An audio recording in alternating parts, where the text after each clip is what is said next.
Magandang gabi po sa lahat. Luzon, Visayas, Mindanao. Tayo nagbabalik dito sa aking munting channel po sa Mel Soriano TV 29 para mag-discuss ulit ng another coins. At ito ay ating hilig po. Ayan. Magandang gabi po sa mga nanonood doon po sa aking FB page po. Thank you so much po. Lalo na rin po dito sa aking YouTube channel, yung aking mga subscriber po, kung saan kayong dako ng mundo po. Maraming salamat po. Yun naman hindi pa nakapag-subscribe dito sa aking YouTube channel, gusto nyo ang ganito mga topic po about coins, ang ating pinag-uusapan dito, ayan. Hihingi sana lamang ako ng pabor. Ayan po, kung gusto nyo ang ganitong topic po, ay makikisuyo sana ako. Baka pwede naman pakipindot ang ating notification bell, like and share para ma-update po kayo, and subscribe para ma-update po kayo sa mga latest ko pang gagawin mga video po. Ayan.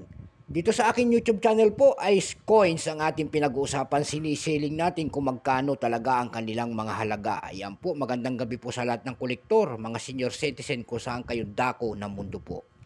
Ang pag-uusapan po natin ngayon ay ang pera po ng Peru. Ayan po, punong-puno na ng pakikipagdigma. Ayan po.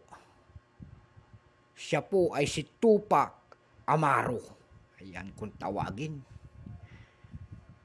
Ayan, punong-puno na po ng pakikipagdigma ang aking coins na Peru. 1979 po, pera po ng Peru. World coins po. Ayan, so foreign coins. Ayan po. Bago tayo magsimula sa ating talakyan, kilalanin mo muna natin siya. Siyempre, issue po, Peru.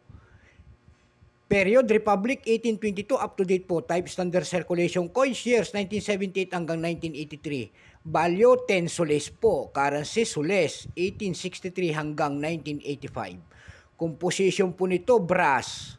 Ayan. May bigat po itong 5.65 grams. May haba pong 24.48 mm. May kapal po itong 1.5 mm. Hugis po, syempre bilog. Orientation ito, middle alignment. Number NDAS 992. Reference number KM-272. Ayan.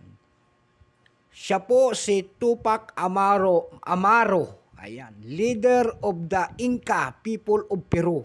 Ayan. Napakagandang pangalan.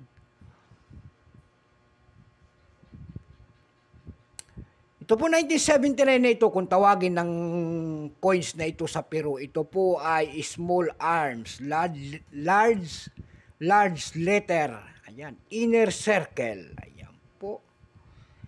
Ito po ay 43%, kung ilang piraso naman ginawa ng Peru sa barya na to, ito po ay 82,220,000 piraso lamang, ayan po.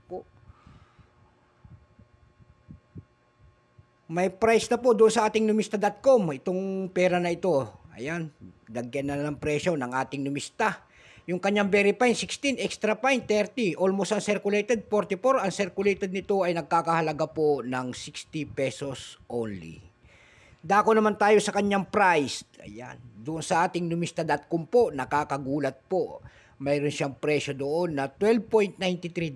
Mayroon din tayo nakitang $7. Ang pinakamalit po na bintahan doon ay nagkakahalaga po nito ng $4. Dako naman tayo sa ebay.com po. Ayan. Sa ebay.com po may nagbebenta na nito ng 715 pesos. Meron din tayo nakita doon na 387 pesos.